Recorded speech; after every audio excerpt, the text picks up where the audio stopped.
Day 8. Repeat after me. I mentioned this before in class, but David Sedaris is a really funny writer, and he's one of my favorites. And I've seen him read before, and he's also one of the few writers that I actually prefer to listen to them read their own work than to read the work myself. He's got a really good delivery. Also, his sister Amy Sedaris was on TV show Strangers with Candy.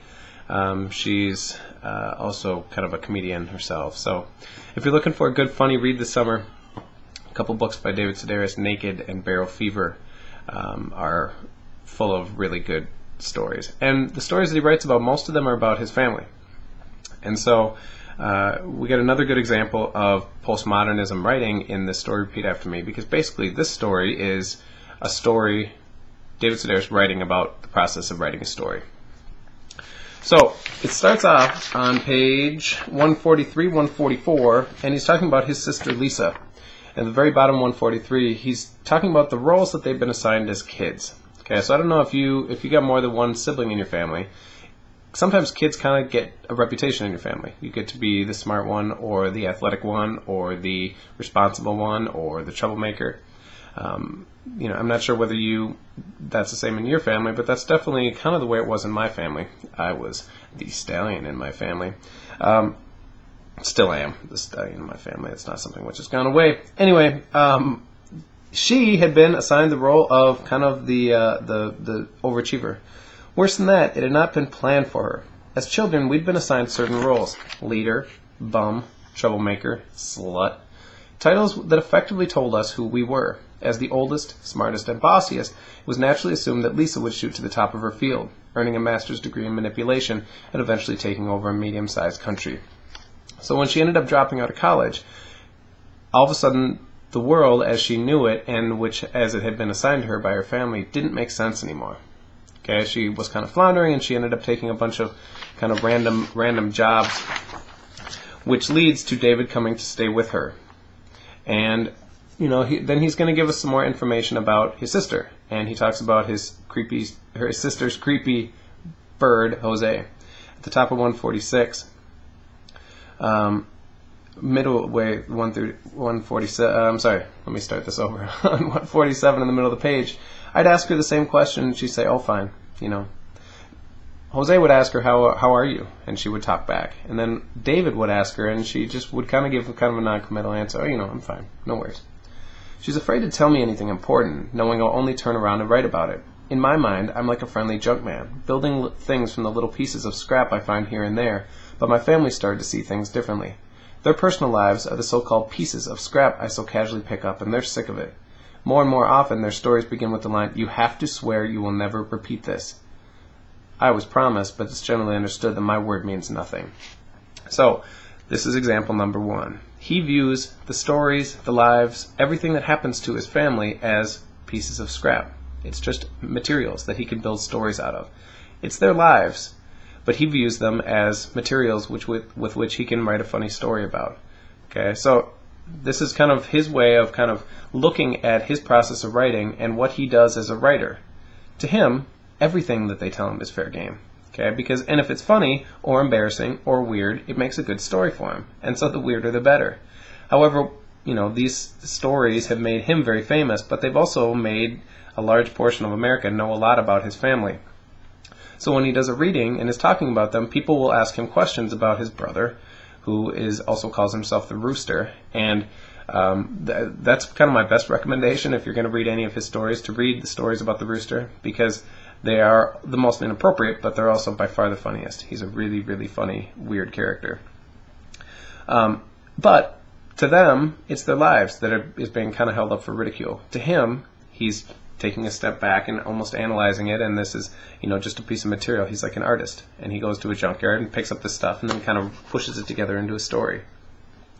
Going down that page a little bit, this is where we start to get a little more, some characteristics of postmodernism. He's talking about sometimes when he was younger, he and his sister, under the influence, would sit around and imagine who would play them in the movie version of their lives. What makes it fun is that no one is actually going to make a movie of your life. Lisa and I no longer get stoned, so it was all the harder to announce that my book had been optioned, meaning that, in fact, someone was going to make a movie of our lives. Not a student, but a real director that people had heard of. Okay, so now we take a step back even from reality. Okay, so we got the stories that happened to the people in his family. Then we take a step back. Now they're just pieces of junk to him, which he turns into stories. And now we take another step back from that even, and a director is going to be taking those stories basically as his own bits of junk and putting them together into his own work. Going forward a little bit to page 153, now we get kind of this mixing of ideas. Okay, so they go to see a movie. They were going to see a movie about a woman struggling to lose a few pounds and to get a job, which is Bridget Jones' Diary, which is remarkably similar to what his sister's going through. But they end up going to, so in 153 it says, she chose the story of a young English woman struggling to remain happy while trying to lose a few extra pounds, but in the end she got her plazas confused, and we've arrived at the wrong theater just in time to watch You Can Count on Me, the Kenneth Lonergan movie in which an errant brother visits his older sister. Okay, so the movie they're seeing is, while they've been talking about this other director who's going to be making a movie of their lives, the movie they're seeing is very much like the movie of their lives. Going down a little bit, the movie reflected our lives so eerily that for the first time in recent memory she was stunned into silence. There was no physical resemblance between us and the main characters. The brother and sister were younger and orphaned, but, like us, they'd stumbled into adulthood playing the worn, confining roles assigned to them as children, just like David did, and just like Lisa did. Every now and then, one of them would break free, but for the most part they behaved not as they wanted to, but as they were expected to. And this may be something that you recognize in your own life. Again, it's easy to fall into that role, and sometimes those roles get defined in school as well. If you get kind of the label as a troublemaker, sometimes it's tough to break out of that. Or if you get defined as the label of the nerd who studies all the time, it's hard to break out of that too. Going down a little bit, so then they leave the movie theater and they're really kind of awkward and self-conscious. And then she tells him the story. Midway through 154, we stopped for gas on the way home and were parking in front of the house when she turned to relate what I've come to think of as the quintessential Lisa story. One time, she said, one time I was out driving.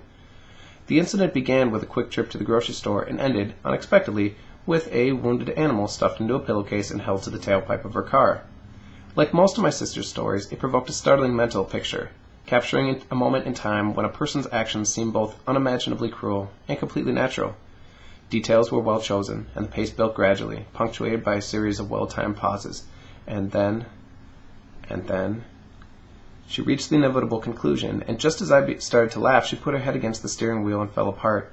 It wasn't the gentle flow of tears you might release when recalling an isolated action or event, but the explosion that comes when you realize that all of the events are connected, forming an endless chain of guilt and suffering. I instinctively reached for my notebook I keep in my pocket, and she grabbed my hand to stop me. "If you ever," she said, "ever repeat that story, I will never talk to you again." Now, in this story, which he wrote about this incident, in which she says, "If you ever tell this story, I will never talk to you again," he does, to some extent, tell it again. But he doesn't really. Okay, so now we take a step further back from reality, as within the story he's writing about this event, which is written about the story that she's telling about her own life, he imagines what the movie of their life would be like, in which he would not be this jerky writer, but he would be a better brother. In the movie version of our lives, I would have turned to her to offer comfort, reminding her, convincing her that her actions she described had been kind and just, because it was. She was incapable of acting otherwise. In the real version of our lives, my immediate goal was simply to change her mind. Okay, so as it actually happened in the story that he's writing, and in the event of him talking to his sister about the stories she told him, he was a jerk, and he basically just tried to convince her to let him write the story. "Oh, come on," I said. "The story's really funny, and I mean, it's not like you're going to do anything with it. Your life, your privacy, your occasional sorrow, it's not like you're going to do anything with it.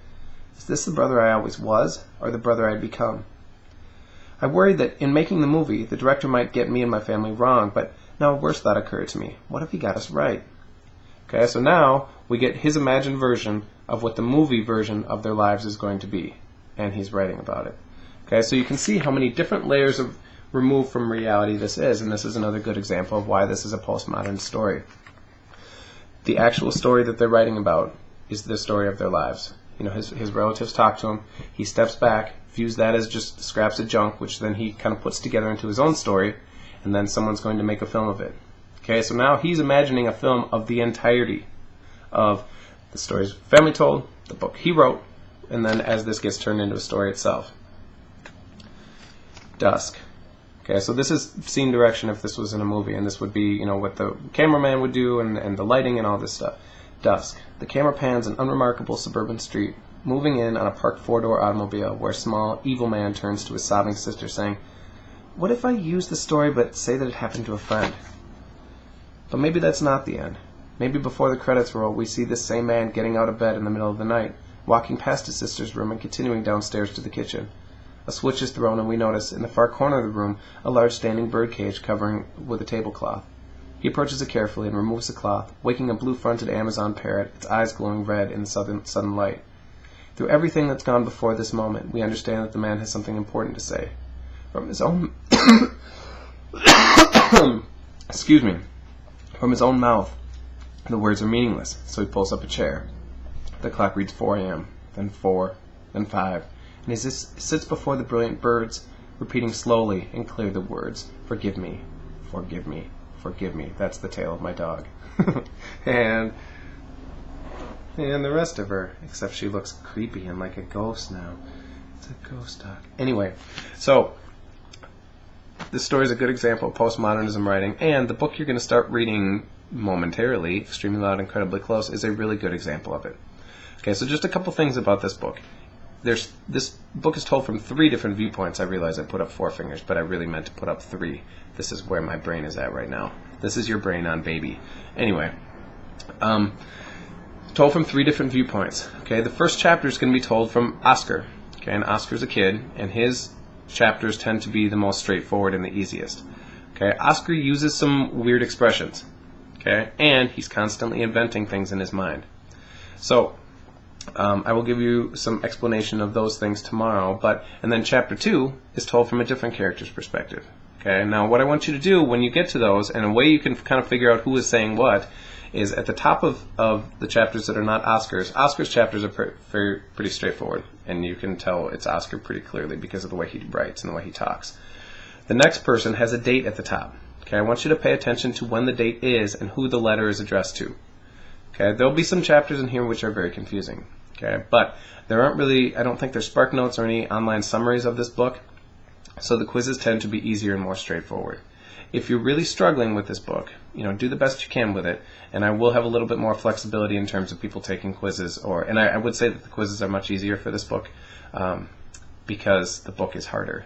But overall, this book is by far the favorite of most students. So seniors, I know that you are mentally checked out already, but give this book a shot, okay? Because, like I said, almost everybody, this is by far their favorite book because it feels very different than anything you've read. It feels very contemporary. It feels like something that's written now.